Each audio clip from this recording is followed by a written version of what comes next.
Hey guys, what's up? Murder of Birds here. Today I'm bringing you my anime review for Beyond the Boundary, also known as Kyokai no Katana Episode 6. And first off, I just want to say that this episode was very unexpected in terms of its theme, I guess you want to say. The serious and aggressive atmosphere that we're used to from this anime up until now is not apparent in this episode. It's very fillerish, no major plot progressions, and literally that is actually very good in terms of this episode being episode 6. From the past 5 episodes, you've obviously want to put on the brakes. You want to give your viewers something different to look forward to, not action all the time, not serious, development all the time, but usually a really casual, relaxing, and just basic episode. And that's what this episode was. And for me personally, it was a really good change of pace, and I really enjoyed it very much. So the episode pretty much starts off very casual start, literary club with the group, and we find out right off the bat that Midai has gotten her Spirit Warrior license back, which means she's able to appraise and hunt down Yomu now and make some money.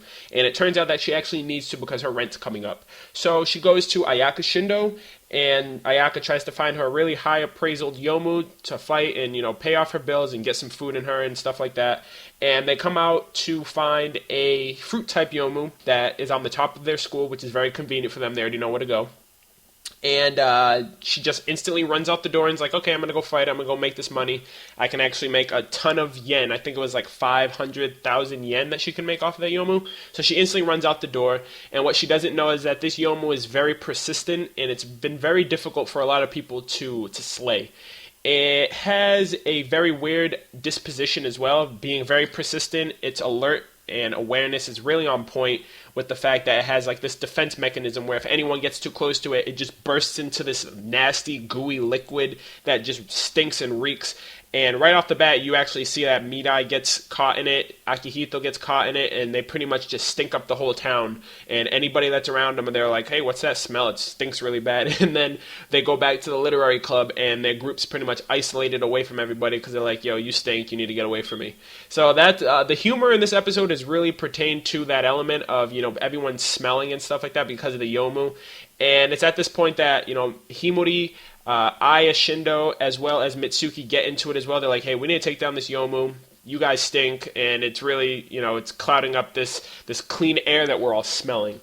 So everyone ends up banding together and trying to go back and take down the Yomu. And to no avail, this Yomu is very persistent. It's not as dumb as it looks. It's pretty dumbfounded how simple this Yomu looks. And for it to put up this much of a struggle is really crazy for me, especially for me to just think about that.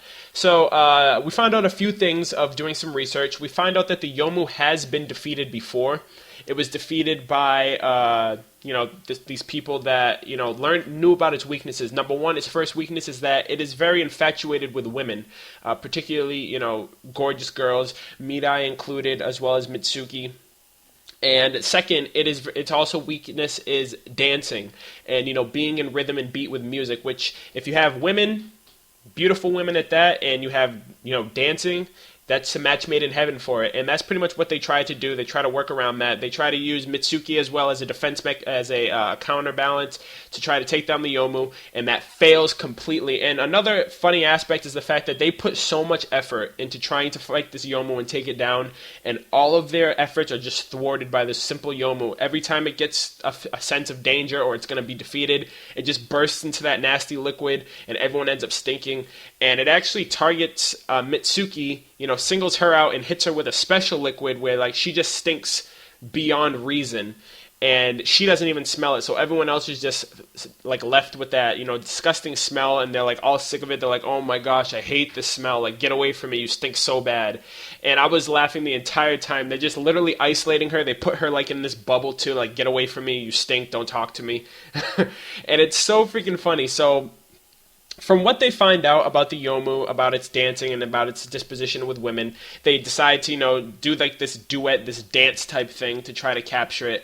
And literally the funniest part of the entire episode, I was literally dying, so funny, was the fact that Midai is very bad at singing, and they decide to do a duet, her and Mitsuki, and she's singing, and she's stuttering while she's singing, and her voice is so off-key, and the Yomu just looks at her and instantly bursts into liquid. It was so freaking funny. Like, I literally rewinded that so many times because it was so funny. But the climax of this episode was the fact that they knew that they had to do some work. They needed some practice. So they spend a week. Mitsuki, Akihito, Mirai, Ai, and Himuri, sorry. And they all just trained. They worked on their coordination. They worked on their dance techniques. They worked on vocals. They worked on, costumes and stuff. And they come back to the Yomu strong and, unified. And they're like, hey, we're gonna destroy you right now. We're gonna put on a show, and you're gonna be awe-inspired. You're gonna be mesmerized by what we're gonna do. And they do it. You got Mirai and Mitsuki dancing and singing. You have Himuri and Akihito as backup dancers, which is really funny too.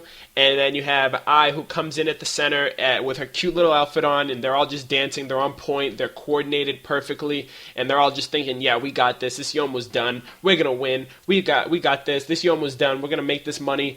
And they fail still. The very end of the episode, and that's literally what threw me completely off, because naturally, you would think, okay, it's obviously expected that these guys are going to prevail. This Yomu is going to be difficult at first. They're going to work together. They're going to, strive to defeat this Yomu, and at the very end, they're going to win. They're going to kill the Yomu. They're going to praise the money. She's going to pay her rent, and everything's going to be good. And that's not it. And that's literally why this episode was really good in its casual aspects, but it was literally unpredictable from start to finish. From the time it started to the time it ended, it was very unpredictable. But that's pretty much the whole review at that. Mirai didn't get her money, so I don't know what's going to happen with the next episode. Let me know what you guys thought in the comments down below. If you guys did enjoy this review or this episode or anything in between, please be sure to like, comment, and subscribe to my channel as well. Thank you guys so much again for watching my videos. It really, really helps me out, and it really does show me that, my efforts are being, appreciated. And I will talk to you guys next week on episode 7. Thanks a lot, guys. Peace.